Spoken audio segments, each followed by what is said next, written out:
Harnessing emerging partnerships in an era of rising protectionism is the theme of the 26th annual meetings of the Africa Export-Import Bank. Welcome to CNBC Africa's highlights of the event. I am Christy Cole.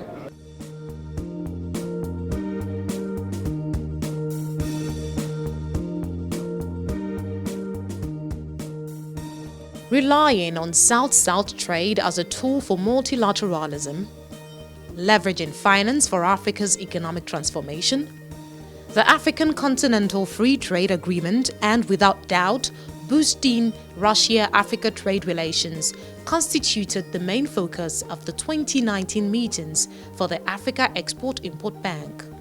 At the opening ceremony, Prime Minister Dmitry Medvedev and the President of the Afreximbank, Benedict Oramah, highlighted the importance of building stronger economies through this new collaboration. Russia and the countries of Africa are connected by friendship and partnership. They indeed do have a strong historical foundation. But with all due respect to the past, we have to remember about the past. But it's more important to think and to look together into the future, to make plans and to bring them to life. And I'm positive that new content of the Russian-African cooperation is predetermined by objective reasons. First and foremost, by the transformation of the current system of international relations and global trade. Globalization and new technologies have shifted the centers of economic growth towards developing countries. In a world being torn apart by internal divisions, isolationism, and nationalistic instincts, any handshake across borders, across the seas, must be applauded. We applaud the people and the government of the Russian Federation under the leadership of His Excellency President Vladimir Putin for fostering a new Africa, Africa-Russia partnership. A partnership that will this time be driven by increased trade and investment relations.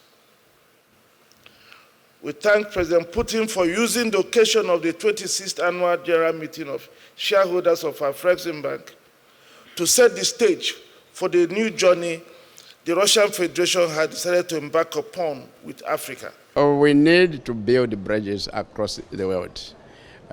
This is because the world is interdependent, and it has been like that for a long time.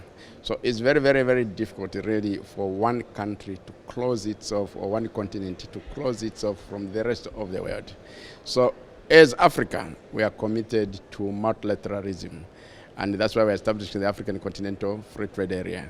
And we're also committed to building win-win partnership with other members of the international community. And in this regard, we've come to this meeting to convey a message of commitment to upholding the spirit of global interdependence, global partnerships, and global trade. For stakeholders, the first Afreximbank annual meetings to be held in Europe and the second outside of Africa sets the stage for further re-engagement between Africa and Russia. These series of events, we hope, will inspire more confidence in the Russians in entering Africa, and also inspire confidence in African countries to explore opportunities in Russia. Particularly for Nigeria, Russia is absent in Nigeria. Nigeria is absent in Russia, even though we have a lot of things in common. С учетом того, что сегодня прошла встреча господина Орамы. We had a meeting just recently between the president of Afreximbank and also Prime Minister of the Russian Federation, of our government, and we discussed further expansion of our cooperation. And due to the fact that we entered the equity, we invested into the equity of Afreximbank in 2017, so we continue and we actually aim for developing our cooperation and also increase our deliveries of our products both ways, from Russia to the African continent.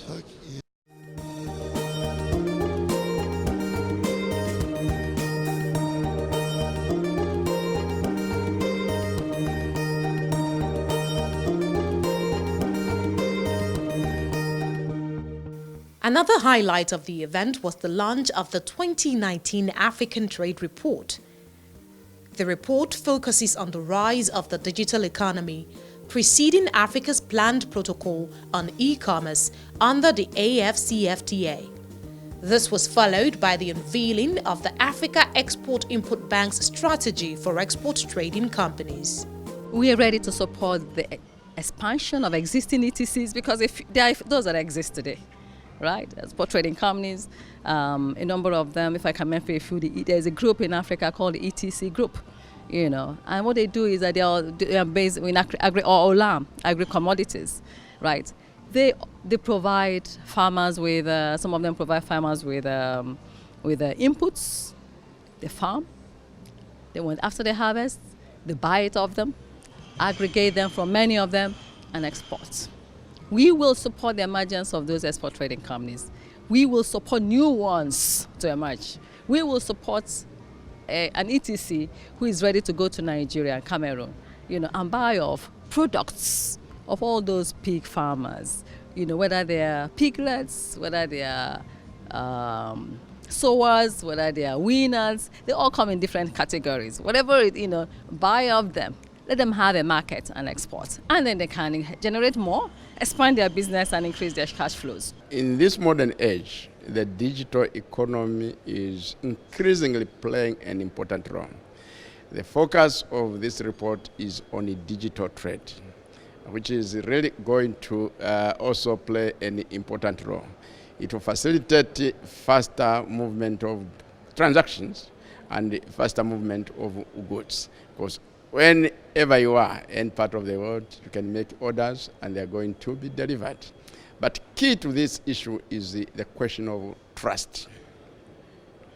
Just as much as there are opportunities to participate in digital trade, there are also numerous risks, if I must say. Because you may make an order, make a payment, and nothing will be delivered. And that is being addressed. How to ensure that we promote digital trade that really is safe to both the suppliers and the consumers. So it's a very timely report because in the future, under the African Continental Free Trade Area, we are going to have a protocol on e-commerce just to consolidate that. But right now, we are working on the issue of digital ID identification across Africa so that we promote the development of safe digital trade, safe in the sense that there will be minimum fraud. Africa is still just about 2% of global trade. That is so terrible, and then when you look at the structure of what it is that we offer the world at the 2%, it is still very basic commodity level kind of engagement with the rest of the world. We now need to move up the value chain so that we can, really take a stronger position in the marketplace of the world. I see what happened in Africa in the year 2018 as very significant for Africa, for Africans, and indeed for the world. 4 things happened. 1, we moved on free movement, and we are in the process of having 1 passport. 2, we have what we call the open sky, which means you don't have to sign one agreement or the other for airlines to be able to operate throughout Africa. 3, we have the Intra-African Trade Fair, the first of its kind, and it will be taking place every 2 years. And 4, we have the African Continental Free Trade Agreement, which will put the population of Africa about 1.2 billion as one market, as one economy, as one manufacturing area. It is very significant. for us in Africa and for those who are doing business with us. The whole purpose of the CFTA is to move towards a continent that is more competitive, right? This means that your infrastructure is up to par, and this is not the case in many of our countries. And that's why I like to say that the CFTA is also going to be an engine for investment.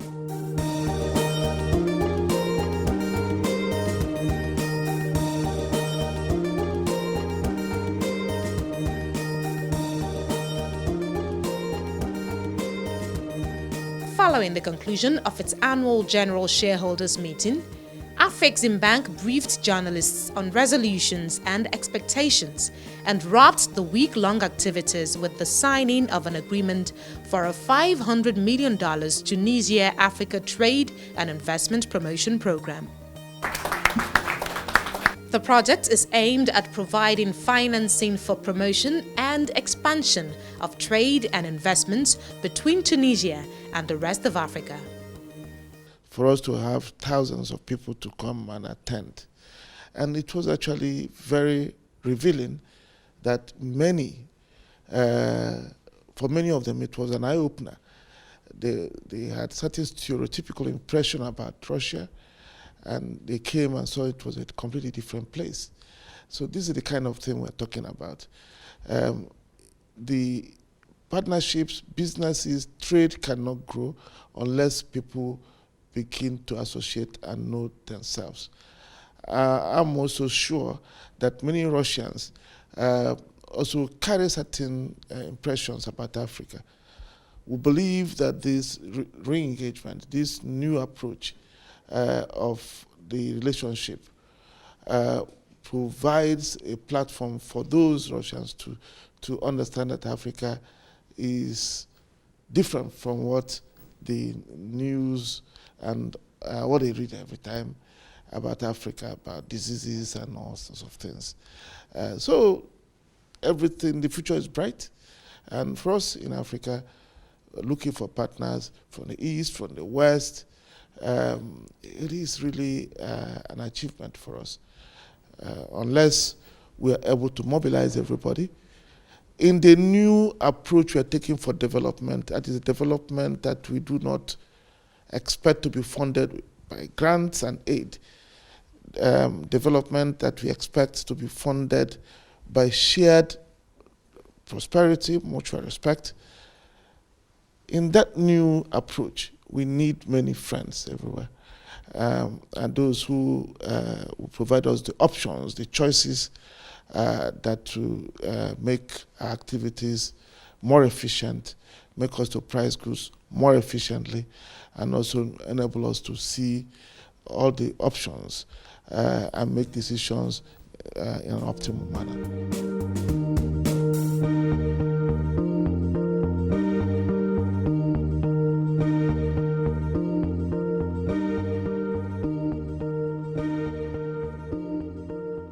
You have been watching CNBC Africa's highlights of the 26th annual meetings of the Africa Export-Import Bank held in Moscow, Russia. Many thanks to you for watching. I am Crystal Cole. From myself and the team, it's goodbye.